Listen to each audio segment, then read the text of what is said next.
আজকের আলোচনা আমাদের এই ডিসমোনোরিয়া। গতকালকে আমি ক্লাস নিয়েছি পার্ট 1, আজকে হলো পার্ট 2। পার্ট 2 তে শুধু ওষুধগুলো আমি দেখাবো আপনাদেরকে, কি কি ওষুধগুলো গুরুত্বপূর্ণ। এরপর পার্ট 3, পার্ট 4 প্র্যাকটিস অফ মেডিসিনে পূর্ণাঙ্গ হবে।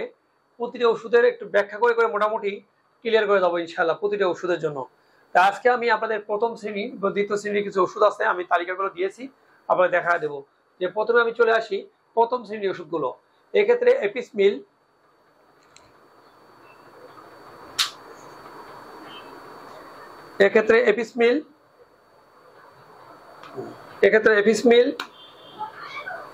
তার প্রথম শ্রেণীর ওষুধগুলোর মধ্যে আছে খুবই গুরুত্বপূর্ণ যে ওষুধগুলো আমি সেখানে দিয়েছি।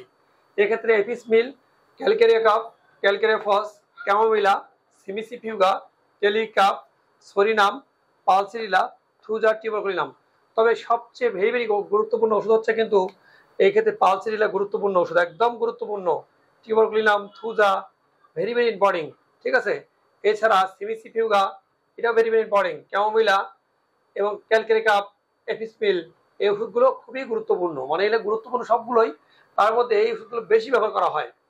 এই জন্য প্রথম শ্রেণীর ওষুধগুলো অবশ্যই খেয়াল রাখবেন। এর মধ্যে থেকে সদৃশ্য নিয়ম অনুযায়ী সূক্ষ্মমাত্রা ব্যবহার করার চেষ্টা করবেন। এরপর চলে আসি দ্বিতীয় শ্রেণীর ইকোনাইট। জরুরি অবস্থায় যখন অস্থিরতা ছটফটে থাকবে তখন প্রয়োজন হবে আর্সেনিক অ্যালবাম, বোরাক্স, পোস্টিকাম, কুকুলা সিন্ডিকা, conium, coffea, graphites, lac can, lachesis, lycopodium, medorrhinum, মাক্সওয়াল, নেট্রামিউন, নাক্সভম, ম্যাকফস, হ্যামিলিস, পিলিফুলিয়াম।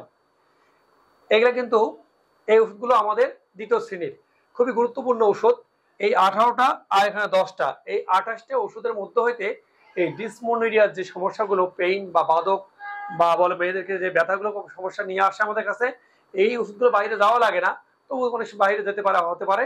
তবে মোটামুটি এই ওষুধগুলোর মধ্যে হইতে ওষুধ নির্বাচন করা যায়, ঠিক আছে। তাহলে মোটামুটি আপনারা এই ওষুধগুলো আপনার তালিকা করে রাখবেন। ইনশাআল্লাহ পরবর্তীতে আমি এই ওষুধগুলো প্রতিটা ওষুধ সংক্ষেপে নোট করে দেবো ইনশাআল্লাহ। আগামী পার্ট 3, পার্ট 4 এ মোটামুটি যে কদিন লাগে আমি শেষ করে দেবো। তাহলে মোটামুটি আজকে এই পর্যন্ত থাকতে হলে ছোট আকারে থাক, আপনার 4টা নোটে রাখেন, 4টা আপনারা মোটামুটি লিখে রাখবেন। ইনশাআল্লাহ পরবর্তীতে আমি এই ওষুধের তালিকা থেকে সবগুলো ওষুধ পড়ায় দেবো। ধন্যবাদ সবাইকে।